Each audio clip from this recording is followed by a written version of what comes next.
Muhammad. Kisah hidup Nabi berdasarkan sumber klasik. Penulis Martin Lings atau Abu Bakar Shirot al-Din. Diterbitkan oleh Serambi Ilmu Semesta.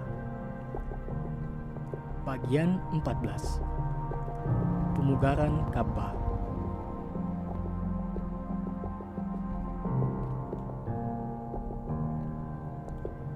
Sebelum kejadian-kejadian yang disebut terakhir itu, kira-kira saat Ali dibawa ke dalam keluarga Muhammad, ketika Muhammad berusia sekitar 35 tahun, Quraisy memutuskan untuk membangun kembali Ka'bah.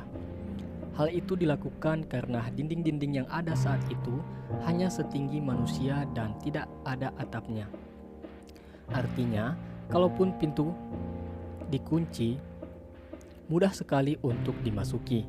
Belakangan, ada pencurian terhadap sebagian barang berharga yang dipendam di bawah tanah yang memang digali di dalam bangunan itu sebagai tempat penyimpanan.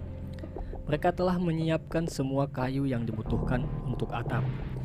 Ada kapal seorang pedagang Yunani di pantai Jeddah yang hancur dan tak bisa diperbaiki lagi, dan kayu kapal itulah yang mereka ambil untuk membuat atap. Pada saat itu, di Mekah kebetulan ada seorang Koptis yang ahli memahat kayu.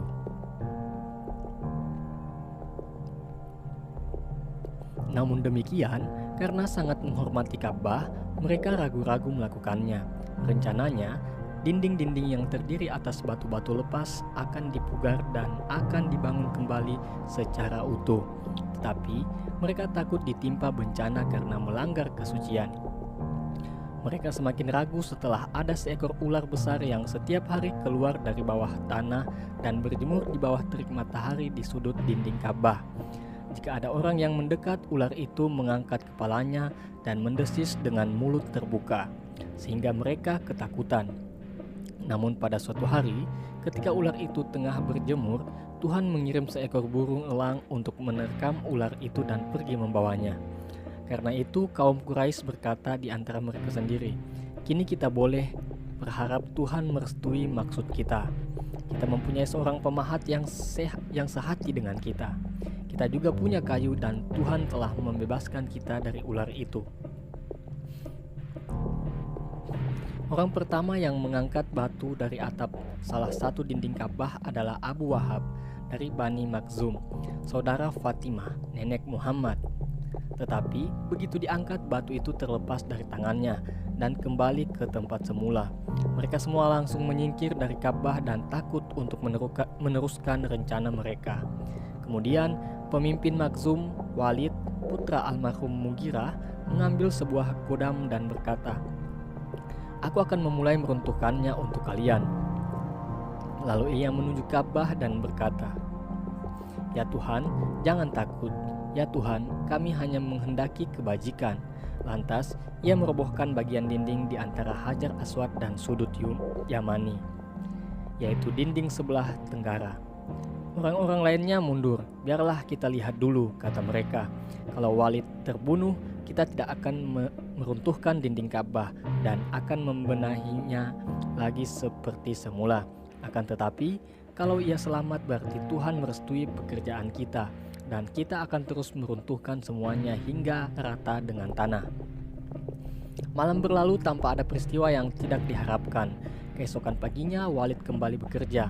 Maka orang-orang bergabung dengannya. Ketika semua dinding itu telah runtuh hingga tinggal fondasi yang dibuat oleh Ibrahim, mereka menemukan dua batu bundar kehijau-hijauan seperti punuk unta yang terletak berdekatan. Seorang lelaki meletakkan pengungkit di antara dua batu itu dan menjungkal salah satunya. Namun, pada saat batu itu bergerak, gempa mengguncang seluruh Mekah. Mereka menganggap gempa itu bagian pertanda bahwa mereka harus membiarkan fondasi itu. Di pojok Hajar Aswad, mereka menemukan sebuah tulisan berbahasa Suriah.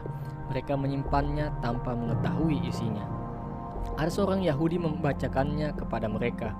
"Aku adalah Tuhan, pemilik Ka'bah. Aku ciptakan ia pada hari kuciptakan langit dan bumi. Ketika kuciptakan matahari dan bulan, serta kutempatkan di sekelilingnya 7 malaikat yang suci. Ka'bah akan tetap berdiri selama 2 bukit di sekitarnya berdiri.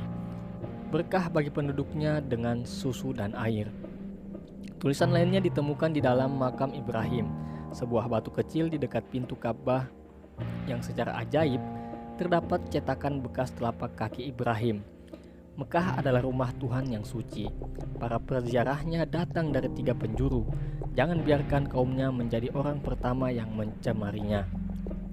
Kini kaum Quraisy mengumpulkan batu lebih banyak lagi sebagai tambahan dari yang telah ada.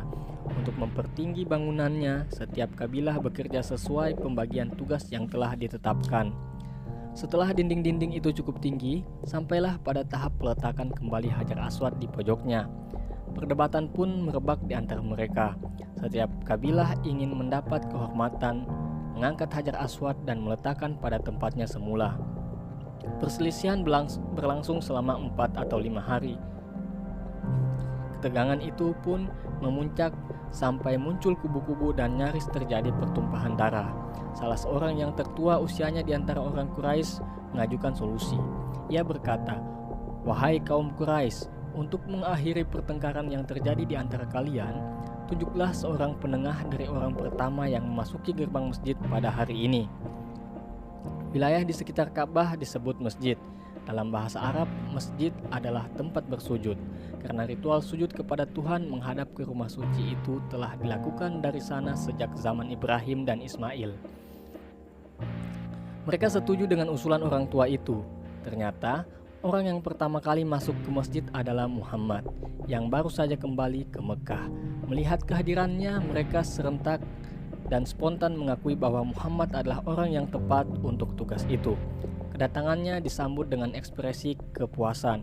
"Dialah Al-Amin," kata beberapa orang. "Kita rela menerima putusannya," kata yang lain. "Dia adalah Muhammad." Ketika duduk persoalan telah dijelaskan, beliau berkata, "Berikanlah kepadaku selembar selimut." Setelah mereka memberikannya, beliau membentangkan selimut itu di tanah, lalu beliau mengambil dan meletakkan Hajar Aswad di tengah kain itu. "Silakan, setiap kabilah memegang ujung selimut itu," katanya. Kemudian mereka secara serentak mengangkat batu itu. Setibanya di tempat penyimpanan Hajar Aswad, Muhammad mengambil batu itu lalu meletakkannya di pojok. Pemugaran Ka'bah pun dilanjutkan hingga selesai.